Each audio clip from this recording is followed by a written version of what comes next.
एक बार एक प्रोफेसर अपनी क्लास में स्टूडेंट्स को एक कहानी सुना रहे थे। तो कहानी इस प्रकार थी कि एक समुद्र में बड़ा जहाज जा रहा था।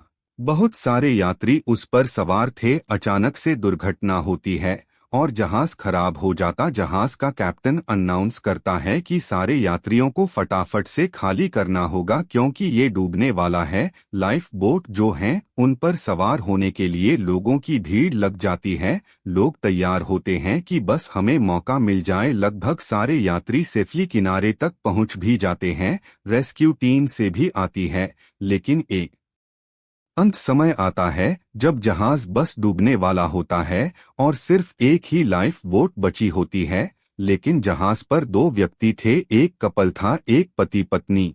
पति जो था वो पत्नी को धक्का देता है, जहाज पर ही रोकता है और खुद कूद जाता लाइफ बोट पर और किनारे की तरफ जा रहा होता है। जब जहाज डूब रहा होता है, जिस पर वो पत्नी खड़ी होती है, वो चिल्लाती और कहती है अपने पति से कुछ। तो प्रोफेसर ने अपनी कहानी बीच में रोक कर के बच्चों से पूछा कि क्या लगता है क्या कहा होगा। तो सारे बच्चों ने कहा कि सर कहा होगा आई हेट यू, मैं तुमसे नफरत करती हूँ, इतना प्यार किया तुमने धोखा दिया। ये हो कहा कि हो सकता है कहा हो कि तुम बड़े सेल्फिश हो, मतलब ही निकले हुए हो। एक बच्चा चुप रहा तो प्रोफेसर ने पूछा कि आप चुप क्यों, आप बताइए क्या कहा होगा। तो उस बच्चे ने कहा कि हो सकता है। पत्नी ने अपने पति से कहा कि हमारी संतान का ख्याल रखना।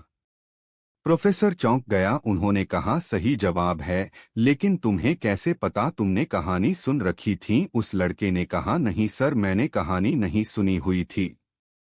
मेरी बीमार माँ थी, जब अपने जीवन के अंतिम क्षणों में थी तो मेरे पिता से यही कहा था कि हमारे बच्चे का ख्याल रखना। प्रोफेसर दुखी से उन्होंने कहा कि आपकी बात सही है। यही कहा उस पत्नी ने अपने पति से कि हमारी संतान का ख्याल रखना।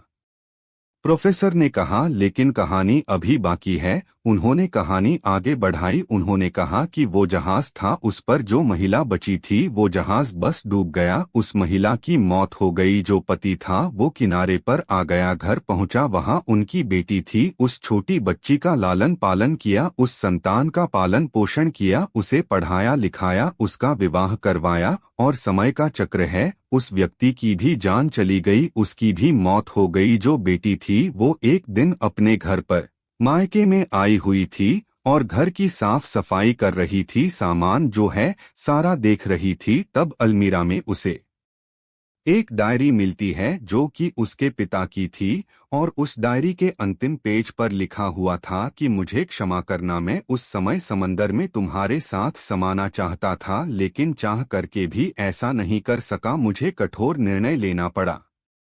हमारी संतान को पालना पोसना आवश्यक था, इसलिए मैंने तुम्हें वही छोड़ करके खुद की जान बचाना मुनासिब समझा। मुझे मालूम था कि तुम बीमारी से ग्रस्त हो कुछ दिनों में, वैसे भी तुम ये दुनिया छोड़कर जाने वाली थी। ऐसे में मुझे यह कठोर निर्णय लेना पड़ा, वरना मेरा यकीन मानो मैं तुम्हारे साथ समंदर में उसी पल समा जाना चाहता था। तुम्हारे बिना मेरे जीवन का कोई अर्थ नहीं है। बच्चे जब ये पढ़ रही थी तो रोती चली जा रही थी। कहीं ना कहीं उसके मन में चलता था कि पिता ने माँ को वहां के लिए क्यों छोड़ दिया। लेकिन उस दिन उस क्षण उसे समझ में आया कि पिता ने ऐसा फैसला क्यों किया था।